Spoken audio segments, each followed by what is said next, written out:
In this week's crypto news, SEC Chair Gary Gensler strikes again by hitting cryptocurrency exchange Kraken with a $30 million fine and forcing them to stop all U.S. lending and staking operations.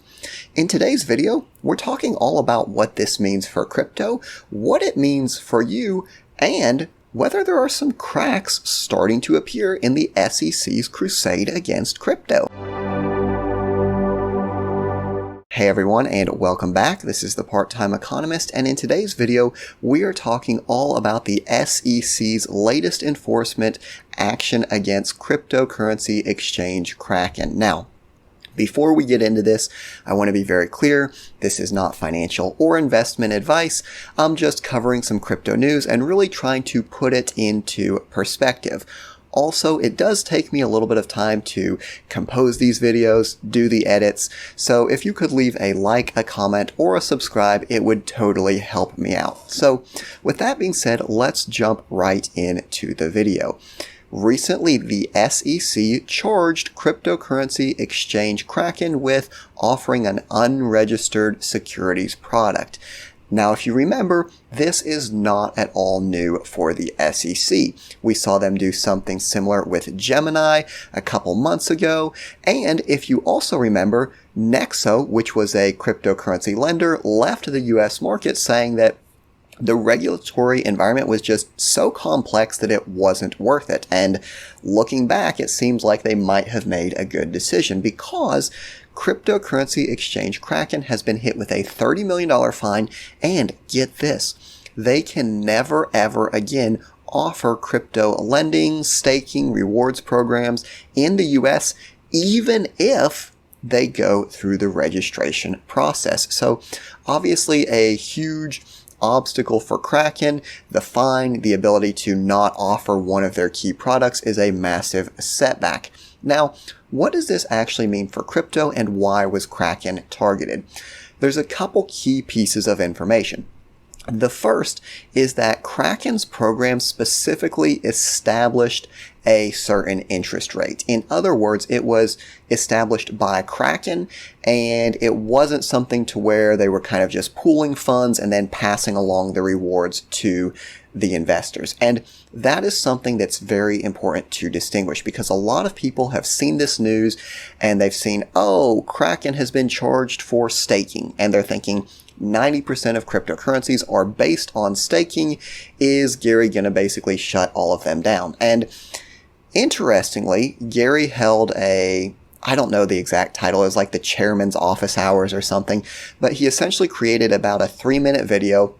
I'll put it up here so you can find it if you want.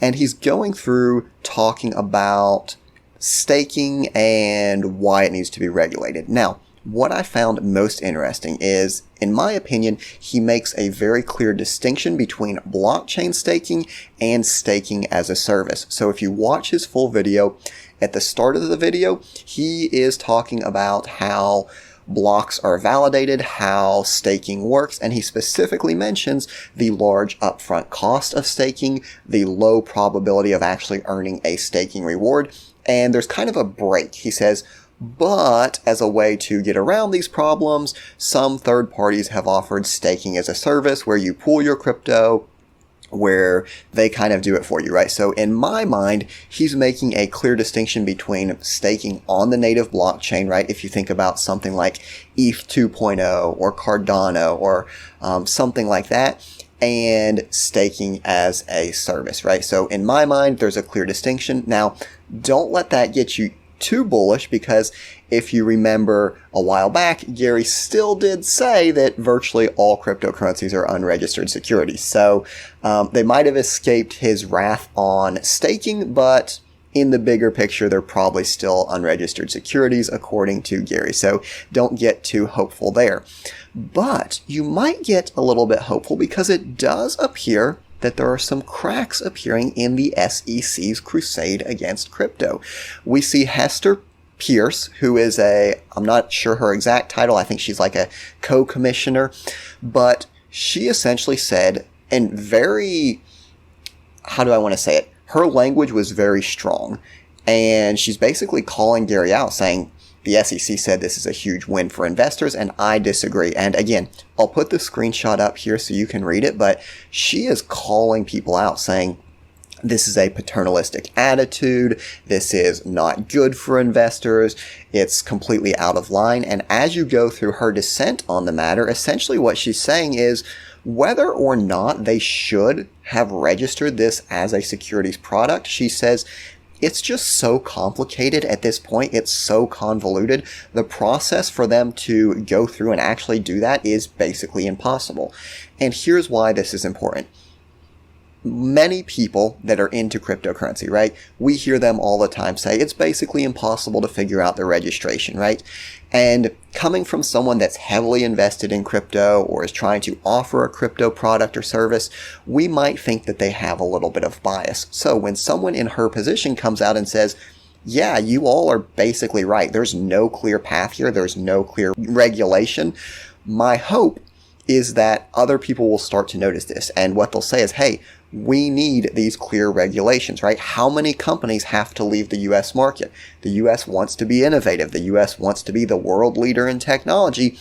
How many companies do we have to scare away from the U.S. market before we realize that we need some clear regulations on what is allowed and what's not? How can these companies offer these innovative products and services in a way that complies with the law, and also in a way where they don't have to worry about just one day getting hit with a multi-million-dollar settlement or being shut down, right? So overall, Gary Gensler, we know he's on his crusade against crypto. He thinks basically everything but Bitcoin is an unregistered security. But on the flip side, we see other people are starting to take notice and say, you can't just completely shut this down. You've got to have a path for them to do this in a way that complies with the law. The laws need to be clear. So hopefully we get some clarification on that.